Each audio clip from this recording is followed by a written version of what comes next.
Hello friends, അപ്പോൾ welcome to yet another video of Ammu and me. കഴിഞ്ഞ vlog നമ്മൾ എവിടെയാണ് നിർത്തിയത്?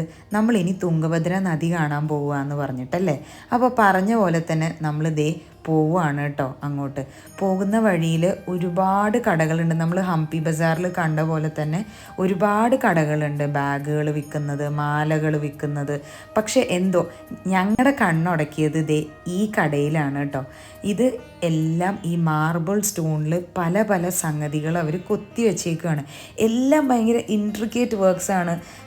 ഭയങ്കര എന്താ പറയുക, അതെങ്ങനെ ചെയ്തേക്കണേന്ന് നമ്മളിങ്ങനെ നോക്കി നിന്നു പോവും. ഇപ്പോൾ കുറച്ചു മുമ്പേ നിങ്ങളൊരു ആനേനെ കണ്ടില്ലേ? ആ ഒരു വലിയ ആനയുടെ അകത്ത് ഒരു ചെറിയ ആനേനെ വരെ അവർ കൊത്തി വെച്ചിട്ടുണ്ട്. അപ്പം ഞാൻ സത്യം പറഞ്ഞാൽ ആ ആനേനെ കണ്ടിട്ടാണ് കേട്ടോ ഈ കടയിലോട്ട് ആദ്യം പോയത്. പോരാത്തതിന് ഇതിൻ്റെ ഒരു പ്രത്യേകത എന്താണെന്ന് വെച്ച് കഴിഞ്ഞാൽ, നമ്മളിപ്പോൾ കാണുമ്പോൾ ഇതിനൊക്കെ വൈറ്റ് ഒരു സ്റ്റോണിൻ്റെ കളറല്ലേ, പക്ഷേ ഇതേ സംഗതി നമ്മളിതേ വെള്ളത്തിൽ മുക്കിയെടുത്ത് കഴിയുമ്പോൾ അതിൻ്റെ കളറ് മാറും എന്നുള്ളതാണ്. ഇപ്പോൾ ഇത് കണ്ടോ, ഇതൊരു കുങ്കുമച്ചെപ്പാണ്. ഇത് ആദ്യം ഞാൻ കണ്ടപ്പോൾ വെള്ള കളറായിരുന്നു. ആ ചേട്ടൻ വെള്ളത്തിൽ മുക്കി കാണിച്ചു കഴിഞ്ഞപ്പോൾ അതിൻ്റെ കളറ് മാറി. അപ്പോൾ എനിക്ക് അവിടെ നിന്ന് കുറച്ച് സാധനങ്ങൾ മേടിക്കണം എന്നുണ്ടായിരുന്നു.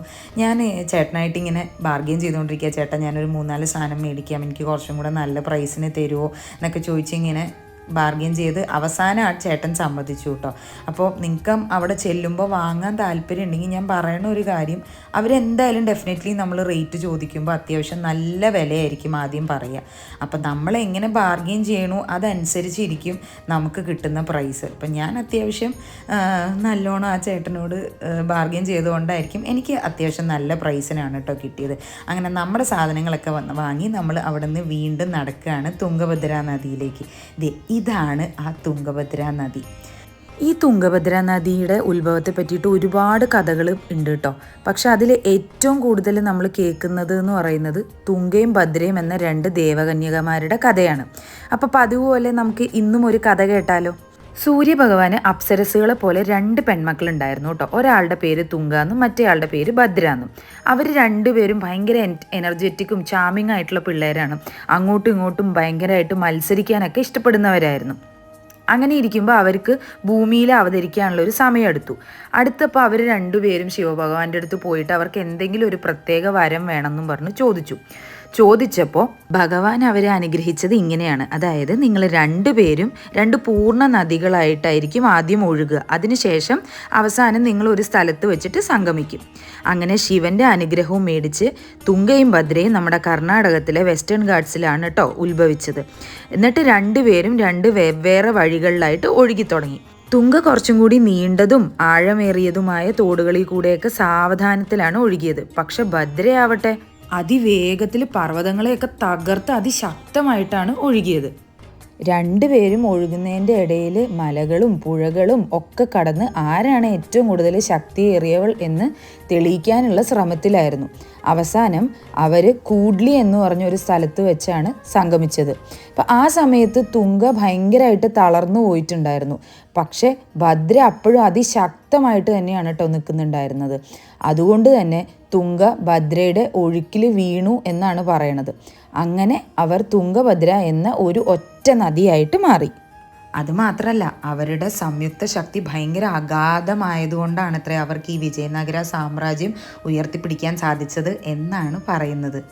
എങ്ങനെയുണ്ട് കഥ? ഇഷ്ടപ്പെട്ടോ? അപ്പോൾ ഇതാണ് നമ്മുടെ തുംഗഭദ്ര നദിയെ ചുറ്റിപ്പറ്റിയിട്ടുള്ള കഥ കേട്ടോ. അങ്ങനെ അവിടെ നമുക്ക് നോക്കിക്കഴിഞ്ഞാൽ ഒരുപാട് പാറക്കല്ലുകളൊക്കെ ഇങ്ങനെ കാണാൻ പറ്റും. അതിൻ്റെ ഇടയിൽ ഇത് കണ്ടോ, ഹനുമാൻ്റെ പടം കൊത്തിവെച്ച ഒരു കല്ല് നമുക്ക് കാണാൻ സാധിച്ചു. അത് മാത്രമല്ല, ഭയങ്കര ഇങ്ങനെ വിശാലമായിട്ട് പടർന്ന് കിടക്കുകയാണ് കേട്ടോ തുംഗഭദ്ര നദി. കണ്ടാലും നമുക്ക് മതിയാവില്ല. ഭയങ്കര ഒരു പീസ്ഫുൾ അറ്റ്മോസ്ഫിയറാണ് കുറേ നേരം അവിടെ നിന്നപ്പോൾ നമുക്ക് ഉണ്ടായിരുന്നത്. അങ്ങനെ കുറച്ച് നേരം അവിടെയൊക്കെ നിന്ന് കഴിഞ്ഞ് നമ്മൾ തിരിച്ചു പോകാനായിട്ട് തീരുമാനിച്ചു. കാരണം എന്താ വെച്ചാൽ ഇനി നമ്മൾ സൺസെറ്റ് കാണാൻ പോകുക കേട്ടോ. ഒരുപാട് വൈകി കഴിഞ്ഞ് കഴിഞ്ഞാൽ നമുക്ക് പ്രോപ്പറായിട്ട് കാണാൻ പറ്റില്ല. അതുകൊണ്ട് തന്നെ നമ്മൾ തിരിച്ചു പോവുകയാണ്. പോകുന്ന വഴിക്ക് ഞാൻ പറഞ്ഞില്ലേ ഒരുപാട് കടകളുണ്ടെന്നത്, അതൊക്കെ ഇങ്ങനെ ഹാൻഡ് മെയ്ഡായിട്ട് ബാഗ്സ് ഉണ്ടാക്കുന്ന കടകളാണ്. അപ്പോൾ ആ കടകളൊക്കെ കഴിഞ്ഞ് നമ്മൾ തിരിച്ച് ഇനി ഹേമകൂട ഹില്ലിലേക്കാണ് കേട്ടോ സൺസെറ്റ് കാണാനായിട്ട് പോണ വഴിക്ക് നമ്മൾ ഈ വിരൂപാക്ഷ ടെമ്പിളിൽ കൂടെയാണ് പോകുന്ന വഴിക്ക് ഇത് കണ്ടോ, നമ്മളെല്ലാവരും എനിക്ക് തോന്നുന്നു എവിടെയെങ്കിലുമൊക്കെ പോകുമ്പോൾ ശ്രദ്ധിക്കേണ്ട ഒരു കാര്യം, എന്തിനാ ഇത്രയും അതിമനോഹരമായ ഒരു സ്ഥലത്ത് നമ്മളിങ്ങനെ പൊല്യൂഷൻ ക്രിയേറ്റ് ചെയ്യണമെന്ന് എനിക്കറിയില്ല. ഈ പ്ലാസ്റ്റിക് വേസ്റ്റൊക്കെ ഇട്ടിട്ട് അതെനിക്ക് അത്ര ഒരു നല്ല കാര്യമായിട്ട് തോന്നിയില്ല. നമ്മൾ ക്യാരി ചെയ്യുന്ന വാട്ടർ ബോട്ടിൽസ് നമ്മൾ തന്നെ തിരിച്ച് പ്രോപ്പറായിട്ട് ഡിസ്പോസ് ചെയ്യുന്നതല്ലേ നല്ലത്. പണ്ടൊന്നും ഞാൻ ഇത്തരത്തിലുള്ള കാര്യങ്ങൾ അധികം ശ്രദ്ധിച്ചിരുന്നില്ല കേട്ടോ. പക്ഷേ ഇപ്പോൾ അറ്റ്ലീസ്റ്റ് നമ്മൾ അങ്ങനെ ചെയ്യാണ്ടിരിക്കാൻ ഞാൻ ഒരുപാട് ശ്രമിക്കാറുണ്ട്. അമ്മൂനും പറഞ്ഞു കൊടുക്കാറുണ്ട് ആ ബോട്ടിലുകൾ പ്രോപ്പറായിട്ട് ഡിസ്പോസ് ചെയ്യണം എന്നുള്ളത്. പറഞ്ഞിട്ട് കാര്യമില്ല, നമുക്കിപ്പോൾ എല്ലാവരെയും കറക്റ്റ് ചെയ്യാൻ പറ്റില്ലല്ലോ. അങ്ങനെ നമ്മൾ ഹേമകൂട ഹില്ലിലേക്ക് പോവുകയാണ് കേട്ടോ. പോണ വഴിക്ക് ഒരു ചേച്ചി കുക്കുംബർ ഇങ്ങനെ അരിഞ്ഞിട്ട് അതിൽ ഉപ്പും മുളകൊക്കെ ഇട്ടിട്ട് വിൽക്കുന്നുണ്ടായിരുന്നു. അപ്പോൾ അത് നമുക്ക് കഴിക്കണം എന്ന് ആഗ്രഹം തോന്നിയോണ്ട് അത് വാങ്ങി. അപ്പോൾ ആദ്യം ആ ചേച്ചി ഇട്ട് മുളക് പൊടി ഉപ്പ് ഇച്ചിരി കുറവായിരുന്നു. അപ്പം നമ്മൾ രണ്ടാമത് പോയി ചേച്ചി ഇത്തിരിയും കൂടി ഇട്ട് തരുമോ എന്ന് ചോദിച്ചു. അങ്ങനെ അതും കഴിച്ച് നമ്മൾ ഹേമകൂട ഹില്ലിൻ്റെ അങ്ങോട്ട് കയറാൻ പോവുകയാണ് കേട്ടോ. ഇതാണ് അതിൻ്റെ എൻട്രൻസ്. പോകുന്ന വഴിക്ക് നമുക്ക് വിരൂപാക്ഷ ടെമ്പിൾ ഒരു സൈഡിൽ കാണാൻ പറ്റും. പിന്നെ ഇങ്ങനെ പരന്ന് കിടക്കണ ഒരുപാട് ടെമ്പിൾസ് ഉണ്ട് കേട്ടോ. നമ്മൾ ഹേമകൂട ഹില്ലിലേക്ക് കയറുന്ന വഴിക്ക് കുഞ്ഞി ഗ്രൂപ്പ് ഓഫ് ടെമ്പിൾസ് എന്നാണ് അവർ പറയുന്നത്. അങ്ങനെ ഒരുപാട് ടെമ്പിൾസ് അവിടെ ഇവിടെയായിട്ട് ചിന്നി ചെതറി കിടക്കുന്നുണ്ട്. പോകുന്ന വഴി നമുക്കിങ്ങനെ ഓരോ സ്ഥലവും കയറി കണ്ട് മുകളിലേക്ക് പോവാം. എൻ്റെ വിരൂപാക്ഷ ടെമ്പിളിൻ്റെ വ്ളോഗിൽ ഞാൻ പറഞ്ഞിട്ടുണ്ടായിരുന്നില്ലേ പമ്പാദേവിയും ശിവഭഗവാനെയും കല്യാണം കഴിച്ച കഥ. അതിനകത്ത് ഞാൻ പറഞ്ഞിട്ടുണ്ടായിരുന്നു ശിവഭഗവാൻ ഹേമകൂട മലനിരകളുടെ മുകളിലാണ് തപസ് ചെയ്തിരുന്നത് എന്ന്.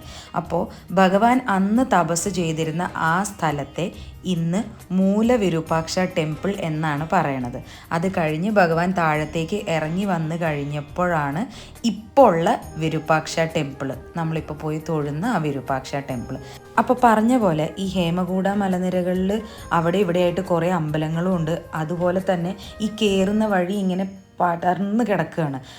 നമുക്ക് ഒരുപാട് വഴികളിലൂടെ ഇങ്ങനെ മേളിലേക്ക് കയറാം. അപ്പം നമ്മൾ റോഡ് ലെസ് ടേക്കൺ എന്ന് പറഞ്ഞ പോലെ അധികം ആരും പോകാത്ത വഴികളിലൂടെ പോകാനാണ് കേട്ടോ ശ്രമിച്ചത്. അതുകൊണ്ടാണ് നമ്മളുടെ വിഷ്വലിൽ നിങ്ങൾക്ക് അധികം ആൾക്കാരെ കാണാൻ പറ്റാത്തത്.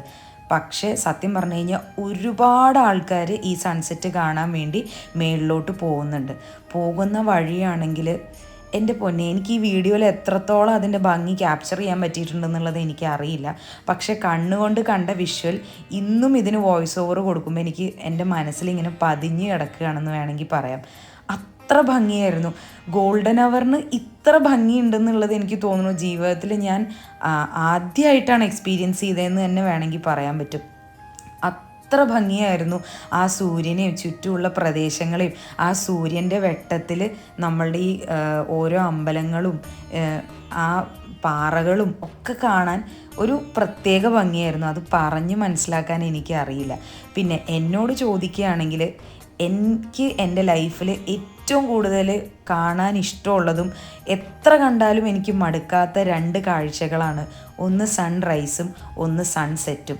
അതുകൊണ്ട് തന്നെ സൺസെറ്റ് കാണാൻ അത്രത്തോളം എക്സൈറ്റഡ് ആയിട്ടാണ് ഞാൻ പോകുന്നത്.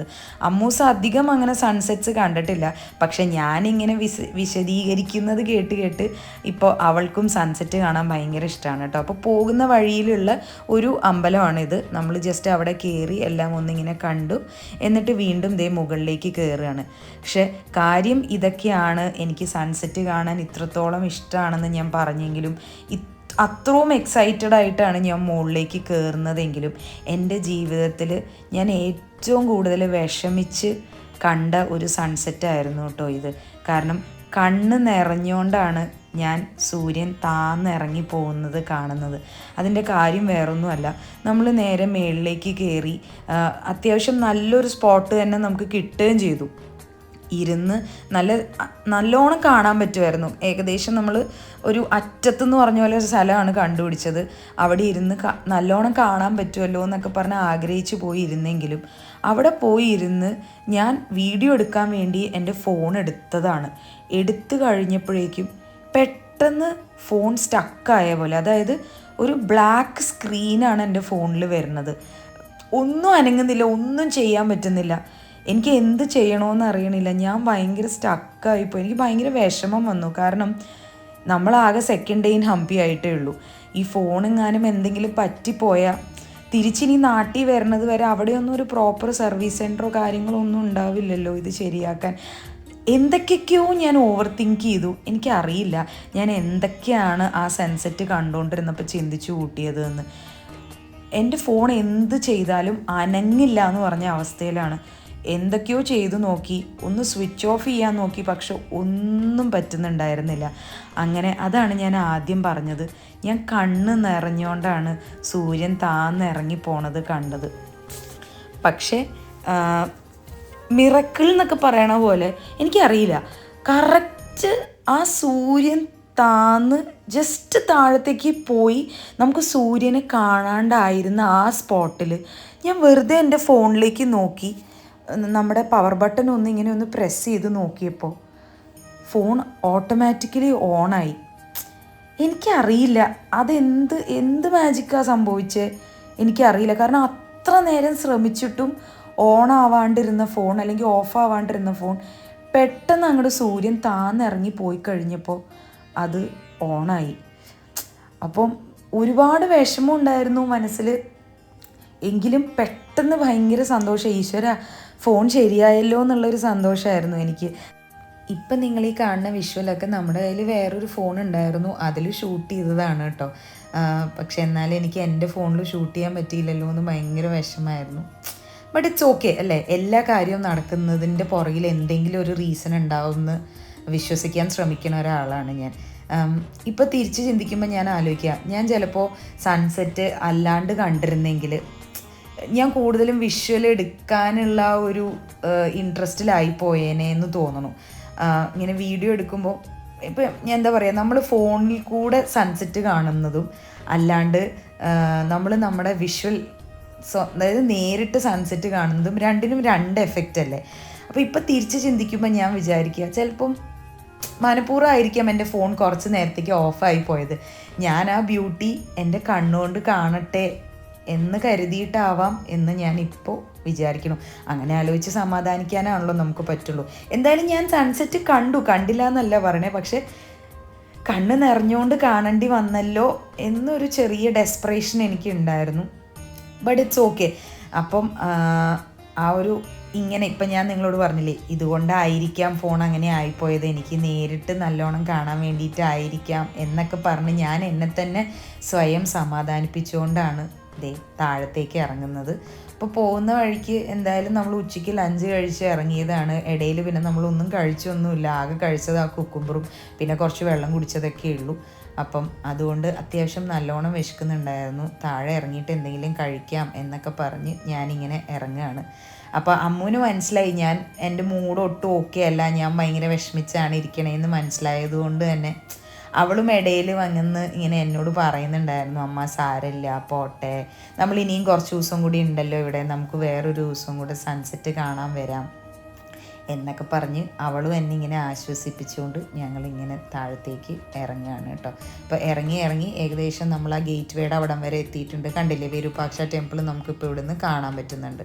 അങ്ങനെ താഴെ ഇറങ്ങി വന്ന് നമ്മൾ തൊട്ടടുത്തൊരു ബജിക്കട ഉണ്ടായിരുന്നു. നിങ്ങൾ ഓർക്കുന്നുണ്ടോ, നമ്മൾ ആദ്യത്തെ വ്ളോഗിൽ പറഞ്ഞിട്ടുണ്ടായിരുന്നില്ലേ ഒരു ചേച്ചിയുടെ കടയുണ്ടെന്ന്. അപ്പോൾ അവിടെ തന്നെ വന്നിട്ട് ഇന്ന് നമ്മൾ വേറൊരു സാധനമാണ് ട്രൈ ചെയ്യണത്. ഇത് പൊട്ടറ്റോ ബജിയും കായ ബജിയും എന്തോ ആണ്. അങ്ങനെ അതും കഴിച്ച് പതിവ് പോലെ നമ്മുടെ ഡിന്നറും വാങ്ങി റൂമിലേക്ക് പോവുകയാണ്.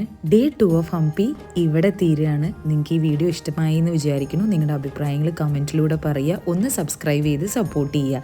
Thank you for watching.